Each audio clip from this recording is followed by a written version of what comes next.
Hello students, in this video we are going to discuss an important topic of second unit, unit planes.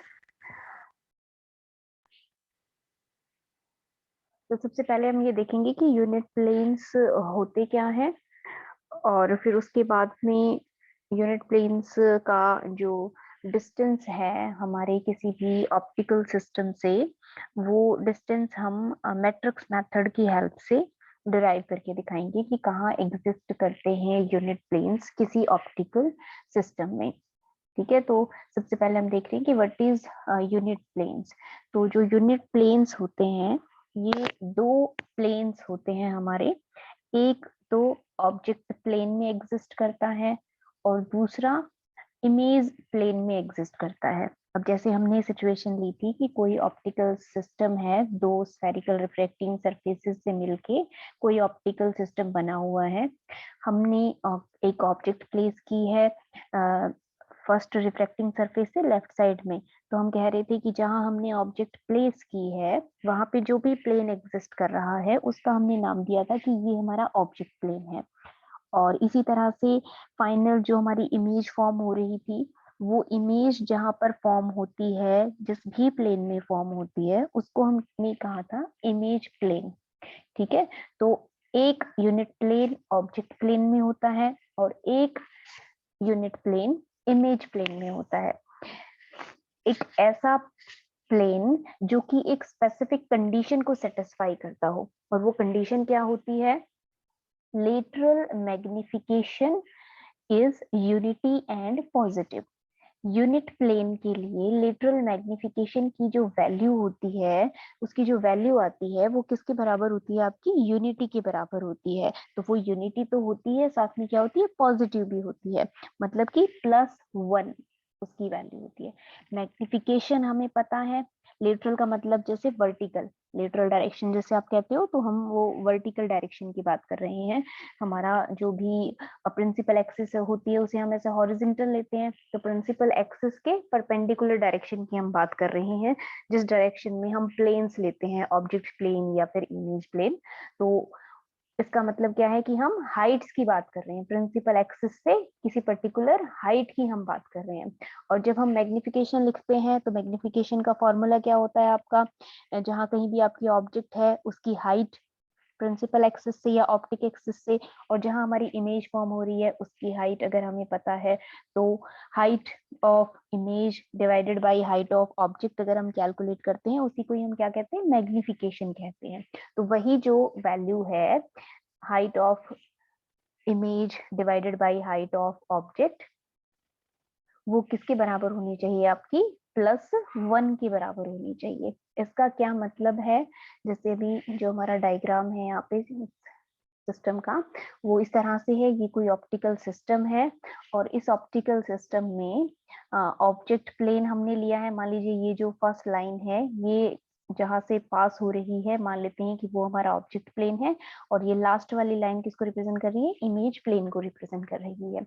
ठीक है, अब object plane और जो first reflecting surface है, या फिर जो भी पर्टिकुलर एरिया है आपके ऑब्जेक्ट प्लेन का, उस ऑब्जेक्ट प्लेन में ये कोई जो हमने वर्टिकल लाइन ड्रॉ की है, ये एक पर्टिकुलर प्लेन है जो कि किसको रिप्रेजेंट कर रहा है? फर्स्ट यूनिट प्लेन को रिप्रेजेंट कर रहा है। ठीक है, आपने जहां भी ऑब्जेक्ट रखी है उस ऑब्जेक्ट से आपकी जो लाइट होती है वो इंसिडेंट करती है आपके ऑप्टिकल सिस्टम पे।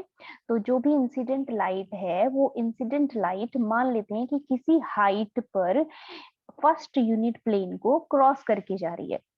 जो यहाँ लाइन हमने ड्रॉ की है, ये किसी सर्टेन हाइट ऑप्टिक एक्सिस से इस पर्टिकुलर इतनी हाइट से पास हो रही है, इसको कट करती हुई पहले यूनिट प्लेन से। ठीक है, जो दूसरा आपका यूनिट प्लेन होगा जो कि इमेज प्लेन में एग्जिस्ट करेगा, तो अगर वो यूनिट प्लेन है तो सेम उसी हाइट से, जिस हाइट से आपकी इंसिडेंट लाइट क्रॉस होकर गई है फर्स्ट यूनिट प्लेन पे, सेम उसी हाइट से आपकी जो अमर्जेंट लाइट होती है वो आपकी पास होकर जाती है सेकंड यूनिट प्लेन से। मतलब फर्स्ट और सेकंड यूनिट प्लेन में इंसिडेंट लाइट और अमर्जेंट लाइट आपकी सेम हाइट पर उसको, उस प्लेन को कट करके आपकी पास होती है। ठीक है, तो ये जैसे इस डायग्राम में दिखाया हुआ है, इस पर्टिकुलर हाइट पे हमारी जो इंसिडेंट लाइट है अगर वो क्रॉस कर रही है, तो जो दूसरा हमारा यूनिट प्लेन है सेम उसी हाइट के ऊपर ही हमारी इमर्जेंट लाइट अगर क्रॉस होकर जा रही है, तो हम कहेंगे कि ये क्या है, ये दोनों ही हमारे यूनिट प्लेन्स हैं। और उसके बाद में height of emergent light divided by height of incident light, अगर हम इन दोनों प्लेन्स के विद रिस्पेक्ट टू कैलकुलेट करें तो वो क्या आएगा, हमारा 1 के इक्वल आएगा। सेम हाइट है और दोनों ही अबाउ साइड में है प्रिंसिपल एक्सिस से, तो दोनों ही क्या है आपके पॉजिटिव है, तो it will B positive and 1। ठीक है, तो कोई भी दो प्लेन जो कि एक कहाँ पे हो, ऑब्जेक्ट प्लेन में हो और दूसरा इमेज प्लेन में हो, अगर उनके लिए लिटरल मैग्निफिकेशन की वैल्यू यूनिटी हो और पॉजिटिव हो, तो उन दोनों प्लेन्स को हम क्या कहते हैं, यूनिट प्लेन्स कहते हैं। ठीक है, और अगर हम जैसे हम यूनिट प्लेन कह रहे हैं इसलिए उसको यू से हम रिप्रेजेंट कर रहे हैं, तो मान लेते हैं कि हमारा जो कोई भी फर्स्ट यूनिट प्लेन है, जो ऑब्जेक्ट प्लेन है उसे फर्स्ट कह रहे हैं, जो इमेज में है उसको सेकंड कह रहे हैं। तो वो जो फर्स्ट यूनिट प्लेन है वो मान लेते हैं कि हमारा जो सरफेस है रिफ्लेक्टिंग सरफेस उससे du1 डिस्टेंस के ऊपर है, और जो सेकंड हमारा यूनिट प्लेन है वो लास्ट सरफेस से du2 डिस्टेंस के ऊपर सिचुएटेड है। ठीक है, तो जैसे आपने कैपिटल D1 और कैपिटल D2 जो आपकी डिस्टेंसेस थे, इनसे रिलेटेड मैग्निफिकेशन की वैल्यू लिखी थी, तो उस मैग्निफिकेशन की कैलकुलेशन में आप डिस्टेंस की जगह पे distance of first unit plane और distance of second unit plane use करके इन डिस्टेंसेस की वैल्यू आप लिख सकते हो। तो जो आपने डेरिवेशन किया था b प्लस ए कैपिटल D1 जो कि मैग्निफिकेशन होता है हमारा इज इक्वल टू 1/c-a-d-u2, यहाँ पे हमारा d2 था, तो d1 और d2 की जगह पे हमने क्या पुट कर दिया, du1 और du2। ये किसके बराबर होना चाहिए, ये भी मैग्निफिकेशन है, ये टर्म भी मैग्निफिकेशन को रिप्रेजेंट कर रही है, ये किसके बराबर होना चाहिए, किसी भी यूनिट प्लेन के लिए 1 के बराबर होना चाहिए, +1 के बराबर। अब आप इंडिविजुअली इस फर्स्ट टर्म को 1 के बराबर पुट करके du1 की वैल्यू लिख सकते हो, और सेकंड टर्म को 1 के बराबर इक्वेट करके आप du2 की वैल्यू लिख सकते हो। Distance of first unit plane, distance of second unit plane. और यहाँ पे इन वैल्यूज को लिखने का पर्पस सिर्फ यही है कि ये जो डिस्टेंसेस हैं फर्स्ट और सेकंड यूनिट प्लेन्स के रिफ्लेक्टिंग सरफेसेस से, इन्हें हम सिस्टम मैट्रिक्स के जो एलिमेंट होते हैं उनकी हेल्प से आसानी से इसे कैलकुलेट कर सकते हैं। ए बी सी डी क्या है ये चीजें आपकी, ये सिस्टम मैट्रिक्स के ही क्या है, कंपोनेंट है, एलिमेंट्स हैं। तो सिस्टम मैट्रिक्स के एलिमेंट्स अगर हमें पता है तो हम distance of first unit plane और distance of second unit plane आसानी से कैलकुलेट कर सकते हैं। तो इनको इक्वेट करके आप यहाँ से du1 की वैल्यू लिख सकते हो, 1 माइनस बी हो जाएगा, और a से इसको डिवाइड कर दो तो 1 minus B divided by a, and du2 can be written as c minus 1 divided by a। तो ये दोनों ही डिस्टेंसेस आप निकाल सकते हो सिस्टम मैट्रिक्स के एलिमेंट्स की हेल्प से।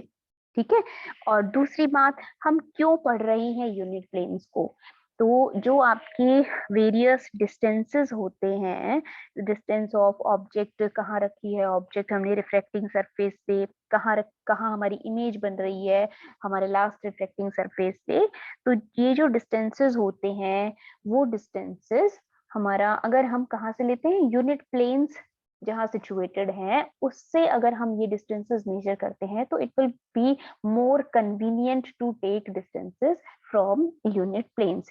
इसी वजह से हम सिर्फ ये रीड कर रहे हैं। तो अब आपका जो डायग्राम बना हुआ तो उस डायग्राम में हमने यही किया है, हमने क्या किया कि ये हमारा कोई भी ऑप्टिकल सिस्टम है, ये दो रिफ्लेक्टिंग सरफेस से मिलके बना हुआ है, du1 डिस्टेंस पे पहला यूनिट प्लेन है और du2 डिस्टेंस पे दूसरा हमारा यूनिट प्लेन है।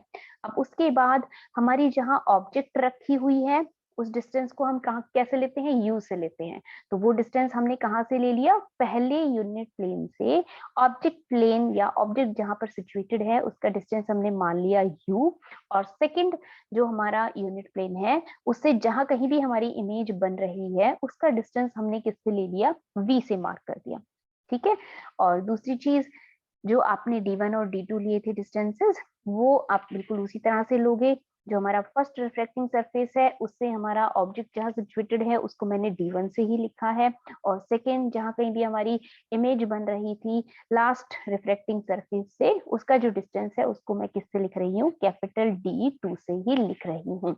बस सिर्फ एक हमने चेंज किया है, distance of object, distance of image हम कहाँ से मेजर कर रही हैं, यूनिट प्लेन्स के विद रिस्पेक्ट टू हमने लिया है ऑब्जेक्ट प्लेन का डिस्टेंस और इमेज प्लेन का distance as u and v। ठीक है, अब इस सिचुएशन में मैथमेटिकली कैपिटल D1 हमारा कैसे लिखा जा सकता है, u प्लस डी u1 की हेल्प से लिखा जा सकता है, और इसी तरह से capital D2 can be written as v plus D u2।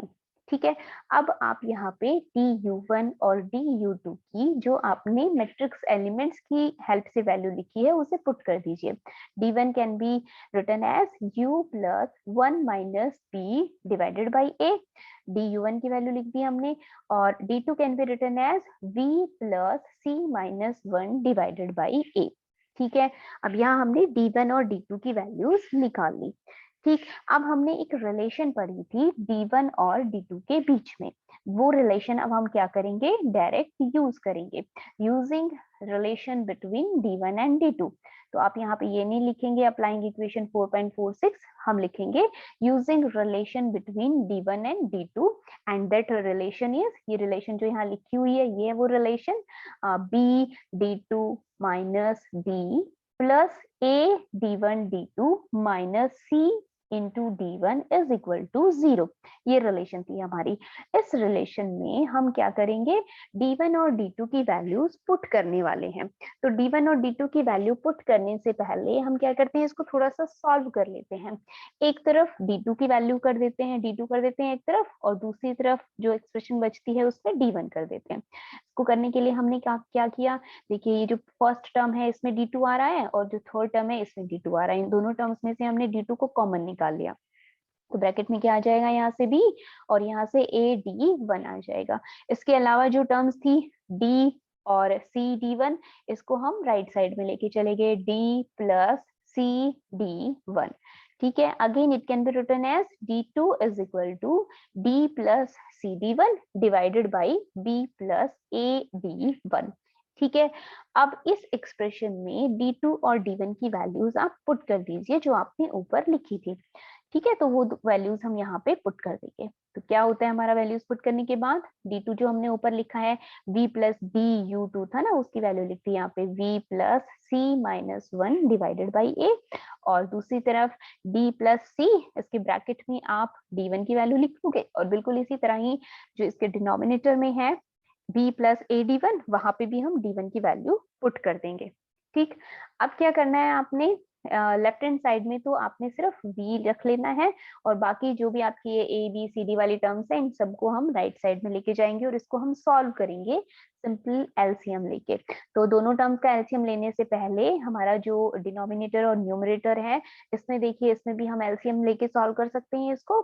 तो a यहाँ पे लेके, और आप क्या कर दोगे, इसको सॉल्व कर दोगे। तो a को थ्रू आउट आप मल्टीप्लाई कर दोगे हर एक टर्म से, और डिवाइडेड बाई a लिख लोगे। तो पहले आप ऊपर वाली टर्म का एलसीएम ले लीजिए, फिर नीचे वाली टर्म का एलसीएम ले लीजिए। फर्स्ट टर्म में क्या लिखेंगे हम, a इंटू डी, यहाँ पे सेकेंड टर्म में a into C into U, और थर्ड टर्म में क्या आ जाएगा, ब्रैकेट से बाहर आपका c है तो c इंटू 1 माइनस बी। ठीक है, और डिवाइडेड बाई a हो जाएगा। बिल्कुल इसी तरह से आप नीचे वाली टर्म को सॉल्व कर लोगे, a into B, second term में a स्क्वायर u, और यहाँ पे a into 1 minus B divided by a, minus c minus 1 divided by a। तो ये a और a तो क्या हो जाएंगे, दोनों आपस में कैंसिल हो जाएंगे। इसके बाद में ये जो हमारे नीचे वाली टर्म है, इसमें A B plus A B और माइनस ए बी अपीयर हो रहा है, तो वो दोनों आपस में क्या हो जाएंगे, आपके कैंसिल हो जाएंगे। तो ये जब आप इसे खोलोगे तो यहाँ पे आपके पास आएगा plus A minus A B. तो माइनस ए बी और प्लस ए बी ये दोनों टर्म्स आपस में कैंसिल हो जाएंगी, और यहाँ पे आपके पास क्या रह जाएगा, ए स्क्वायर यू प्लस में ए, इसमें से भी a कॉमन आ रहा है, तो वो a कॉमन निकाल के यहाँ पे लिख दिया आपका a into 1 plus A you, और ऊपर जो टर्म लिखी हुई है उसको हमने बिल्कुल एज सच लिखा रहने दिया। अब यहाँ पे जो सेकेंड टर्म थी c minus 1 divided by a, अब आप चाहें तो यहाँ पे जो आपका इसका डिनोमिनेटर है इससे मल्टीप्लाई और डिवाइड कर दीजिए दोनों को सेम बनाने के लिए, या आप सिंपल एलसीएम लेते तो भी आप यही टर्म लिखते जो यहाँ पे लिखी हुई है। तो आपने दोनों टर्म्स का एलसीएम ले लेना है, a into 1 plus A you denominator में आ जाएगा, ऊपर पहले आप फर्स्ट टर्म लिखोगे, माइनस अप्लाई करोगे c माइनस 1 और 1 प्लस ए यू यहाँ पे लिख लोगे। अब यहाँ पे फिर से हमारा देखिए दो टर्म्स का प्रोडक्ट है, तो इस प्रोडक्ट को भी हम क्या कर देंगे, सॉल्व कर देंगे, मल्टीप्लाई कर देंगे अंदर, यहाँ पे माइनस है इस वजह से जो भी चीजें आएंगी उनके साइन चेंज हो जाएंगे। तो फर्स्ट टर्म हमारी क्या आएगी, c को 1 से मल्टीप्लाई कर दो, माइनस c आएगा, ठीक है। फिर यहाँ पे देखिए माइनस 1 आना चाहिए था, वो क्या हो जाएगा, प्लस का हो जाएगा। फिर उसके बाद में a u और c ये हमारा नेगेटिव साइन के साथ आएगा, और यहाँ से जो माइनस ए यू आने वाला था वो प्लस साइन के साथ आएगा। तो जितनी भी टर्म्स हैं आप सभी टर्म्स को मल्टीप्लाई कर दोगे, ब्रैकेट को ओपन कर दोगे माइनस साइन के साथ और उसको लिख लोगे। उसके बाद जो जो कैंसिल हो रहा होगा उसको आपस में कैंसिल कर दोगे। तो कैंसिल करने के बाद हमारे पास जो भी बचेगा रिमेनिंग वो हम लिख लेंगे। तो यहाँ देखिए ए सी यू और लास्ट टर्म से फिर ए सी यू आएगा आपके पास, वो आपस में कैंसिल हो जाएगा, सी और सी भी आपस में कैंसिल हो जाएगा। तो जो भी चार टर्म्स बचेंगी वो हमने 1 बाय 1 लिख ली। तो ए इंटू डी माइनस सी इंटू बी या बी इंटू सी कैसे भी लिख सकते हैं इसको हम, plus 1 plus A you divided by A into 1 plus A you, ठीक है। तो ये क्या आ गया हमारे पास, सॉल्व होने के बाद ये एक्सप्रेशन आई। अब जो हमारी सिस्टम मैट्रिक्स होती है, सिस्टम मैट्रिक्स हम कैसे लिखते हैं, minus A B C minus D, इस तरह से लिखते हैं, और इसका जो डिटर्मिनेंट होता है वो किसके बराबर आना चाहिए, हमारा 1 के बराबर आना चाहिए। एंड कैसे लिखते हैं हम उसको, B C minus A D is equal to 1, और मैंने कहा था ये एक आइडेंटिटी होती है, इसको आपने याद रखना है। तो B C minus A D is equal to 1, इसको हम क्या करेंगे, अपनी एक्सप्रेशन में इसकी वैल्यू पुट कर देंगे। लेटर सी यहाँ पे क्या दिया हुआ है, देखिए A D minus B C, तो बी ये क्या हो गया, उल्टा हो गया इसका। तो अगर हम इसकी वैल्यू लिखते हैं तो दैट विल बिकम्स माइनस 1। तो A D minus B C की जगह पे क्या लिख लोगे, माइनस 1 लिख दोगे। तो माइनस 1 प्लस ए यू, तो माइनस 1 प्लस 1 इसको आपस में कैंसिल कर देंगे, that becomes 0, and A you से और नीचे जो आपने लिखा हुआ है ये आपस में क्या हो जाएंगे, कैंसिल हो जाएंगे। तो हमारे पास क्या रह जाएगा इस टर्म में, u divided by 1 plus A you, ठीक है। अब यहाँ पे इन टर्म्स को हम क्रॉस मल्टीप्लाई कर देंगे और इसको सॉल्व कर लेंगे।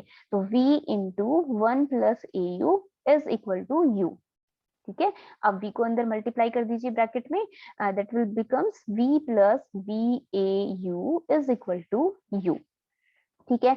वी ए यू को एक तरफ लिख लो और बाकी की टर्म को आप दूसरी तरफ लेके जाइए, that will be u minus v।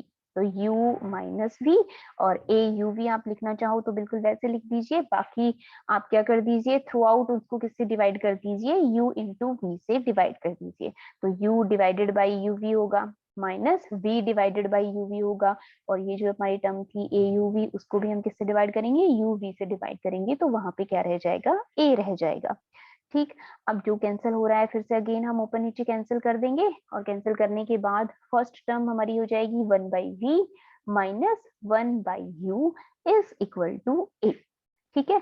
अब इसको हमने किससे कंपेयर करना है, जो हमारी लेंस इक्वेशन होती है। लेंस इक्वेशन क्या होती है आपकी, 1 by we minus 1 by you is equal to 1 by F. तो 1 बाई, इससे जब हम इसको कंपेयर करेंगे 1 बाई एफ से, तो इसका मतलब क्या है कि ये जो एलिमेंट है हमारी सिस्टम मैट्रिक्स का ए, ये किसके बराबर है, इनवर्स ऑफ फोकल लेंथ के बराबर है, ठीक है।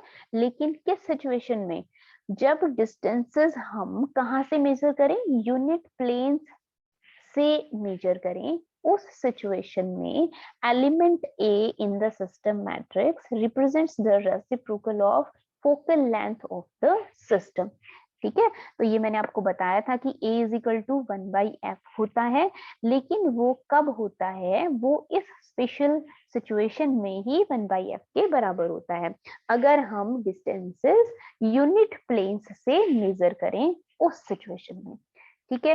तो अगर आपसे ये पूछा जाता है कि a is equal to 1/f आपने दिखाना है करके, तो आप उसको यहाँ तक ही सॉल्व करेंगे।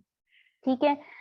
इसके अलावा अगर हमसे पूछा जाता है कि डिस्टेंसेस निकालनी है, यूनिट प्लेन के डिस्टेंसेस निकालने हैं, distance of first unit plane, distance of second unit plane, ठीक, जो कि एक लार्ज क्वेश्चन हमारा बनता है। तो अगर हमें वो सॉल्व करना है तो उसके लिए हम इसकी हेल्प लेंगे। अभी जो हमने सिचुएशन मानी वो एक थिक लेंस के जैसी हमारा ऑप्टिकल सिस्टम था। तो ऑप्टिकल सिस्टम के लिए जो आपने क्या लिखी थी, सिस्टम मैट्रिक्स लिखी थी, S is equal to for thick lens 1 minus P2T divided by U minus P1 minus P2 into 1 minus TU P1 T by U 1 minus T by U P1। ठीक है। अब इस एक्सप्रेशन में आपने ये चीज निकाली है कि a is equal to 1/f। तो आप यहाँ से जब a is equal to 1/f हो जाता है, उस सिचुएशन में हमारा ये जो एलिमेंट है, a एलिमेंट है, इस a एलिमेंट को आप 1/f के इक्वल पुट कर सकते हो। ठीक है। तो 1/f के इक्वल पुट करके यहाँ से आप फोकल लेंथ भी निकाल सकते हो, जो कि हम लास्ट स्टेप में करने वाले हैं। ठीक। बाकी यहाँ से हमने सभी एलिमेंट्स की वैल्यू लिख लेनी है, a b c और d की सब वैल्यू लिख लोगे आप। माइनस ये होता है इसलिए ये साइन यहाँ पे आपके चेंज हो गए। ठीक है भाई। तो ये सारे आपने साइंस लिख लिए, यहाँ पे माइनस का साइन होता है इसलिए डी के आगे माइनस लगा दिया आपका। सिस्टम मैट्रिक्स के जो एलिमेंट होते हैं इनको गॉसियन कांस्टेंट भी कहते हैं। तो अगर आपको कहीं पे ये वर्ड अपीयर हो गॉसियन कांस्टेंट, तो वो गॉसियन कांस्टेंट का मतलब है कि सिस्टम मैट्रिक्स के जो एलिमेंट है वही पूछे गए हैं, ए बी सी डी।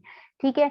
अब हमने भी थोड़ी देर पहले कहा था कि अगर हमें सिस्टम मैट्रिक्स के एलिमेंट पता हो तो हम यूनिट प्लेन्स का जो डिस्टेंस है वो बहुत आसानी से कैलकुलेट कर सकते हैं। तो ए बी सी डी की वैल्यू यूज करके आप डी यू वन और डी यू टू की वैल्यू निकाल कर देखोगे किसी थिक लेंस के लिए। ठीक। तो डी यू वन क्या होता है हमारा 1 माइनस बी डिवाइडेड बाई ए। तो बी की वैल्यू भी अभी आपने देखी और ए की वैल्यू भी देखी, वो दोनों यहाँ पे पुट कर दीजिए। तो बी लिख लिया हमने यहाँ पे 1 माइनस P2T बाई म्यू, और ए की जो वैल्यू है P1 plus P2 1 minus T by mu into P1। तो ये हो गया हमारा DU1। अब यहाँ देखिए ऊपर 1 माइनस 1 होके ये कैंसिल हो रहा है आपस में, तो इस दोनों को आपस में कैंसिल कर दीजिए और ये माइनस से माइनस क्या हो जाएगा, प्लस हो जाएगा। तो P2T और नीचे ये जो म्यू है इसको हमने नीचे डिनोमिनेटर में लिख दिया, mu into P1 plus P2 1 minus T by mu into P1। ठीक है। सिमिलरली डी यू टू आप लिख लोगे सी माइनस 1 डिवाइडेड बाई ए। तो सी की वैल्यू पुट कर दोगे 1 minus T by mu P1 minus 1। 1 से 1 आपस में कैंसिल कर दीजिए, ये हमारा नेगेटिव साइन के साथ आ जाएगा। जैसे DU1 पॉजिटिव साइन के साथ आया है, ये हमारा नेगेटिव साइन के साथ आ जाएगा। T into P1 divided by mu into ये जो ए की वैल्यू थी वही रिपीट हो रही है यहाँ पे। ठीक है।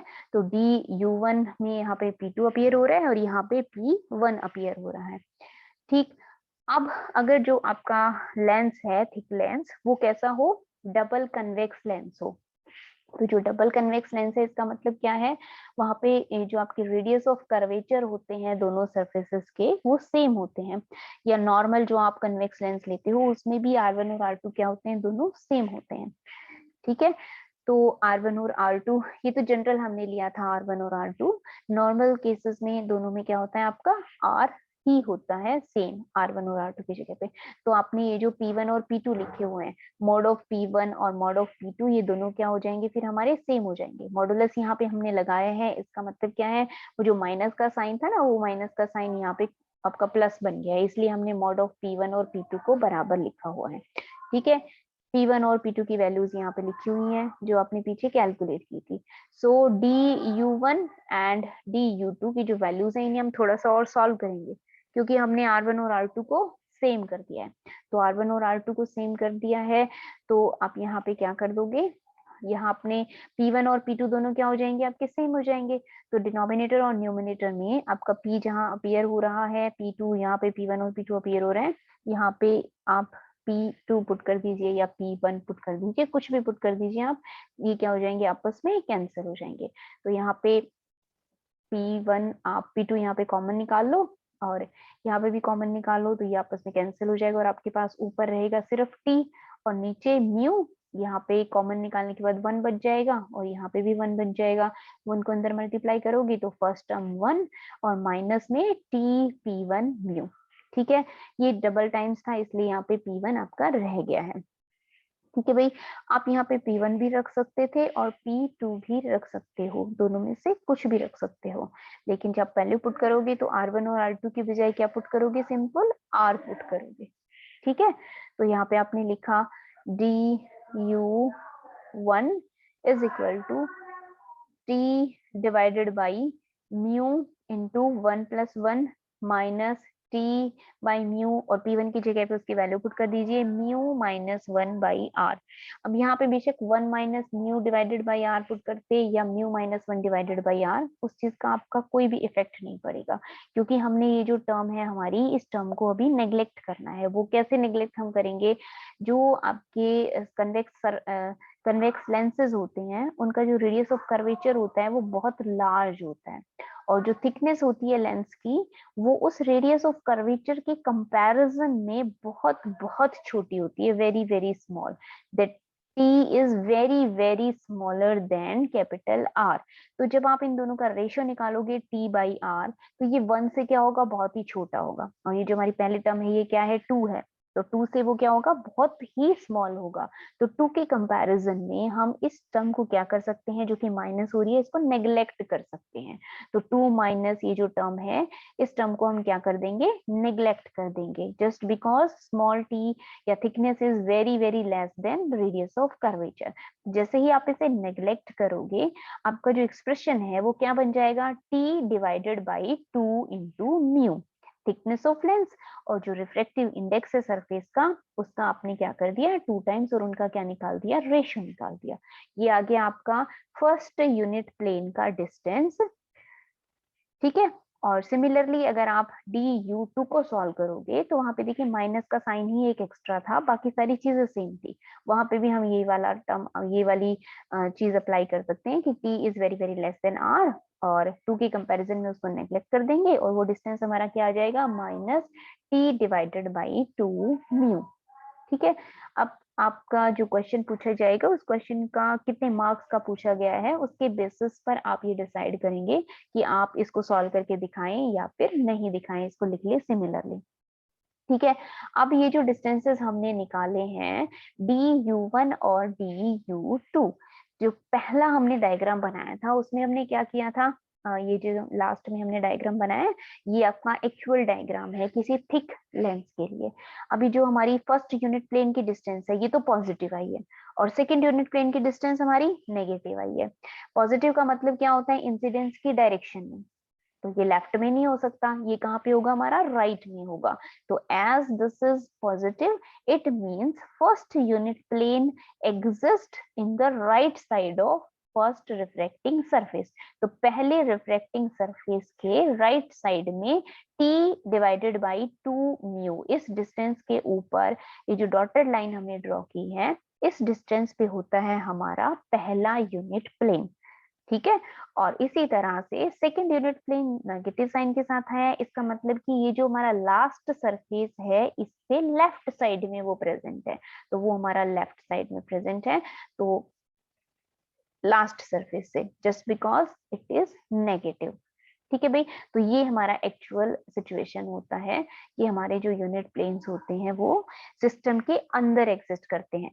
ये हमारा रिफ्लेक्टिंग सरफेस है ना, ऑप्टिकल सिस्टम, तो उस ऑप्टिकल सिस्टम के ये क्या है, कहाँ पे है, ये अंदर एग्जिस्ट कर रहे हैं।